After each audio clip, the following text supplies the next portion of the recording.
की तैयारी कर रहे हैं, तो साइंस की तैयारी के लिए सबसे बेहतरीन किताब कौन-कौन सी है हमारे लिए?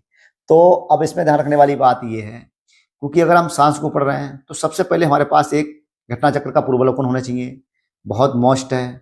और मोस्ट इम्पोर्टेंट होने के साथ-साथ हमें बायोलॉजी की परीक्षा वाणी की, अगर आप बायोलॉजी की किताब पढ़ रहे हो, तो परीक्षा वाणी की किताब मेरे हिसाब से पीसीएस की सबसे ज़्यादा अच्छी किताब है।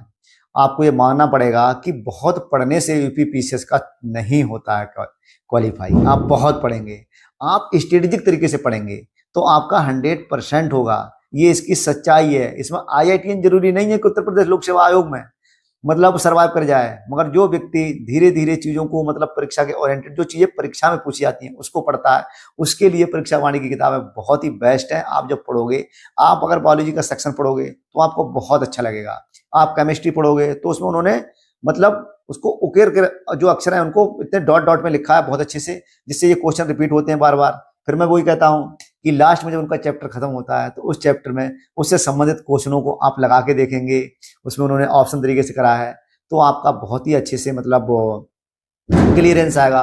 और बायोलॉजी में आप ये देखना कि कौन कौन से चैप्टर सबसे ज्यादा पूछे जाते हैं, तो बहुत ही अगर हम पूरी अगर साइंस को लें तो बायोलॉजी का सेक्शन सबसे ज्यादा रहता है। हालांकि अब केमिस्ट्री और फिजिक्स भी उसने पूछी पिछली बार, क्योंकि केमिस्ट्री फिजिक्स से क्वेश्चन पूछे तो बायोलॉजी से उसने कम कर दिया।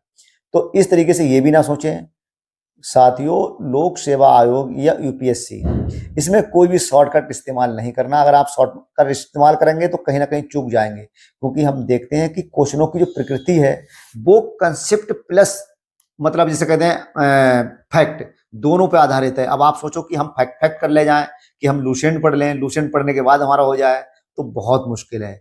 और ये आप ये कहें कि हमारा कंसेप्ट बहुत अच्छा है कि हम यूपीएससी का बहुत पेपर दिए हुए हैं, तो आपका इधर भी कहीं ना कहीं फैक्ट में आप फंसते चले जाएंगे। तो इसलिए हमें कौन सा रास्ता अपनाना है, दोनों किताबों का सहारा लेना है हमें, पूर्वावलोकन, परीक्षा वाणी, और जो भी जिसका साइंस बहुत अच्छा है तो उसके लिए इन चीजों की जरूरत नहीं है। इस तरीके से अगर आप तैयारी करेंगे तो आपका रिजल्ट बहुत बेहतरीन आएगा। जैसा मैंने जिन चीजों को भुगता है, कम से कम आप इन चीजों को इसका फेस ना करें। तो इस चीज को ध्यान में रखकर साथियों मैं बता रहा हूं। बाकी धन्यवाद।